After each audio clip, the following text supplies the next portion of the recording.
Dear Patriots, before the news starts, please subscribe to our patriotic channel by clicking the subscribe button. Give us a thumbs up to this video. Don't forget to leave your opinion below in the comments section. Share the news on Facebook and Twitter so your friends see it. Thank you. Tucker Carlson destroys Black Lives Matter supporter who claims the Constitution allows slavery. Tucker Carlson faced off against a Black Lives Matter activist who says that the Constitution currently allows slavery. Tucker Carlson started by asking him about BLM shutting down a free speech event. They held signs that said liberalism is white supremacy, and the revolution will not uphold the Constitution. What exactly do they mean when they say the revolution will not uphold the Constitution? Asked Tucker Carlson. There are issues of supremacy and privilege in this country, and it starts from the framework. I pointed out one issue, like in the 15th Amendment, that actually still allows slavery as something that they might be pointing out that needs to be changed, said New York City Council member Jumaane Williams. That doesn't allow. Started Carlson. If you're in the prison, you can still be a slave. That's period. All your viewers that are going to tweet me later, they should just look that one up, Williams said. Meanwhile, more and more Americans are starting to see through Black Lives Matter. The FBI recently released a report called Black Identity Extremists Likely Motivated to Target Law Enforcement Officers. Domestic terrorism groups differ from traditional criminal groups in that they take action for a different purpose, to bring attention to a social or political cause. Therefore, their existence as a group has a legitimate purpose, at least in part. Their legitimate activity may include acts of protest, advocacy, and civil disobedience, it says.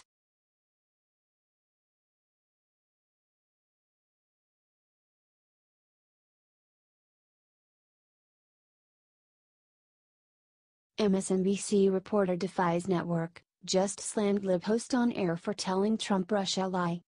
Figures in the liberal-biased media are still trying to breathe life into the tired conspiracy theory about President Donald Trump working with Russians to win the 2016 election. Thankfully, one host on MSNBC apparently decided she had had enough, and slammed another liberal reporter on air after she told a falsehood about Trump and Russia. The latest liberal strategy to try and nail Trump for his alleged crimes is bringing up Facebook into the conversation and alleging that Russians bought ads on the social network with the express purpose of swaying the vote. Said left-wing reporter Casey Hahn on MSNBC, dutifully, if you're looking for collusion between the Trump campaign and Russians, the idea that there might have been somebody who understood that they need to talk to people in Wisconsin and Michigan could suggest that that collusion happened.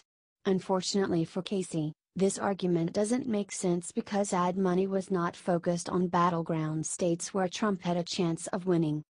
Shot back MSNBC's Carol Lee, proving what Casey said was wrong. What we know from two people familiar with these Facebook ads, they tell NBC News that the list of states that these Russian-tied ads targeted during the campaign includes not just Michigan and Wisconsin, which has been reported, but also Maryland, New York, California, Texas, Ohio, and Missouri.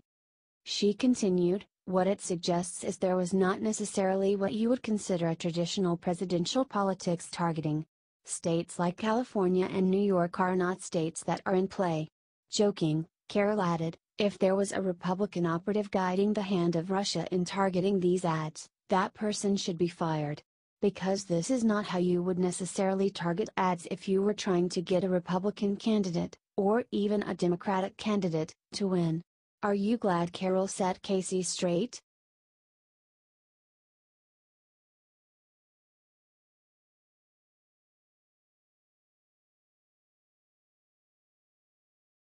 Bill Maher made sick lie that Second Amendment was created to enforce slavery. In the wake of the tragedy in Las Vegas, liberals in the media have been running their mouths about guns, a topic very few of them know anything about.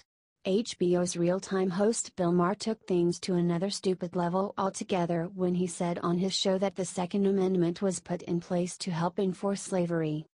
During a segment about guns on his show, Maher relied on the easy liberal trick of making everything about race and racism. Said Bill, I know it drives Republicans crazy when liberals say everything is about race and everything isn't about race. But I feel like guns is the one area where, if you can't see a giant difference between the way black and white are treated in America with guns, I think there's a little racism in you. I mean, show the Roy Moore video. Here's a politician waving a gun at a rally. After the video played, Bill asked former Tennessee Democratic Representative Harold Ford Jr., who is African American, "Could you get away with doing that?" When Ford said no on cue, Bill continued, "There you go. And the Vegas shooter himself, you know, it seems like when the shooter, if he was Muslim, certainly it would have been about, we got to get the band going. If he was a Mexican, it would be about the wall. And I feel like, when it's the white guy, it's like, we don't know how this happened." Maher then attempted to connect the Second Amendment to slavery, quoting the opinion of an oddball writer in the New York Times as if it were fact. Said Maher, "All right, let me quote Gary Wills because I've read something he wrote in the New York Times on the 4th of July about the Second Amendment, which I had never been aware of this. And I feel like I was waiting for the moment when I thought people would be paying attention to this issue, and it is apropos to this issue we're talking about." He went on, because he says the Second Amendment shows just how far the poison of slavery pervaded the Constitution. It was intended to protect slaveholders who used militias to keep a firm grip on their slaves. It wasn't meant to let individuals prevent federal tyranny. How could it? It was meant to guarantee the legality of well-regulated militias to handle the state's internal problems, especially the problem of a large slave population. Is this the left's nastiest lie yet about guns?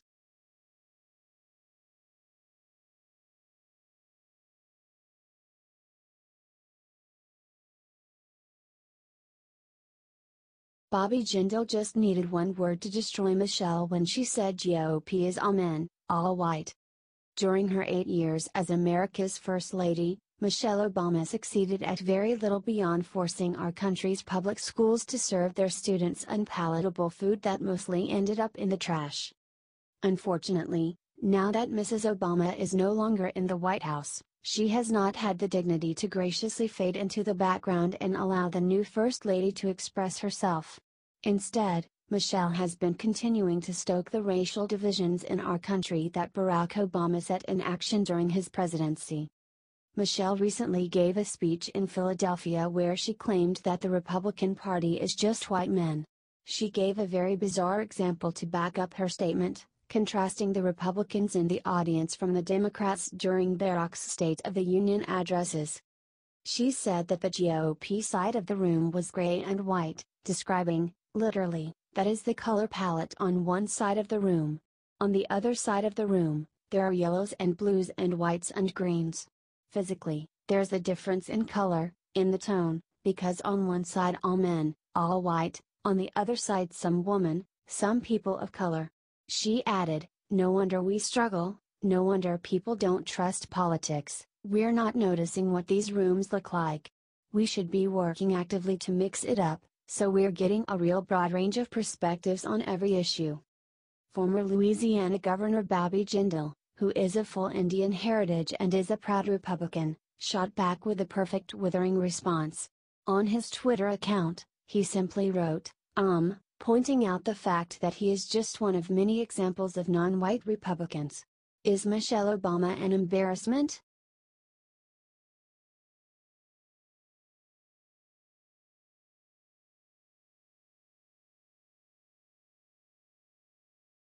Democrats are not the family of values. Joy Behar calls Republicans hypocrites for having values. Pro-life Republican Representative Tim Murphy was caught urging his mistress to have an abortion. Now he is resigning. Joy Behar took this one case to attack all Republicans and call them hypocrites.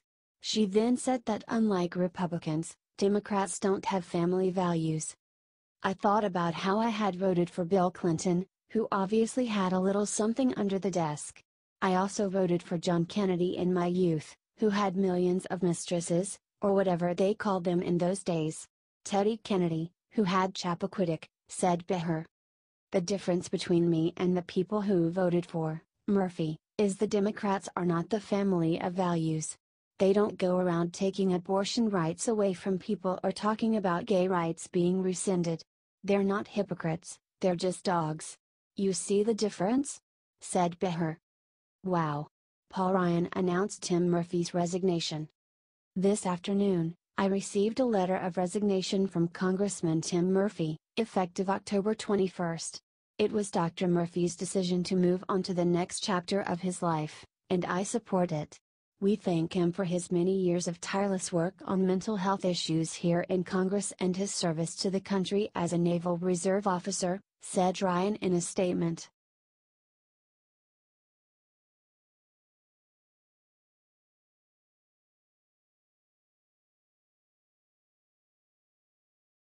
Breaking mystery woman with Las Vegas shooter was just identified.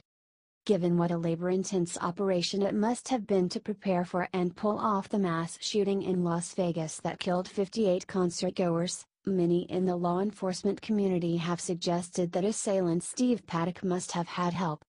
Recently, news broke that Paddock had been seen with a woman around Las Vegas for the previous day or two, and law enforcement determined that it could not have been Paddock's live-in girlfriend Mary Lou Danley. According to station KABC-TV, local police have discovered that this mysterious woman was a prostitute. They have not yet released her identity as they continue to pursue this lead.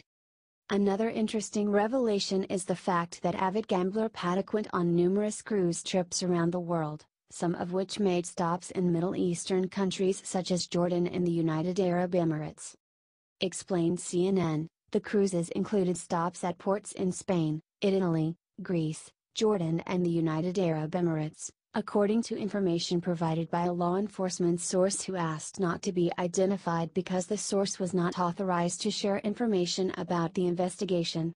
Paddock's girlfriend, Mary Lou Danley, accompanied him on 9 of the cruises. Provocatively, ISIS has continued to proclaim that Steve Paddock was a soldier of the Islamic State through their Amaq news agency Monday and, on Thursday, doubled down on that claim in their newsletter.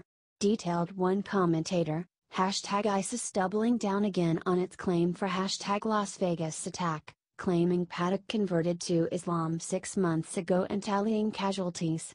What do you think really happened behind the scenes with Paddock?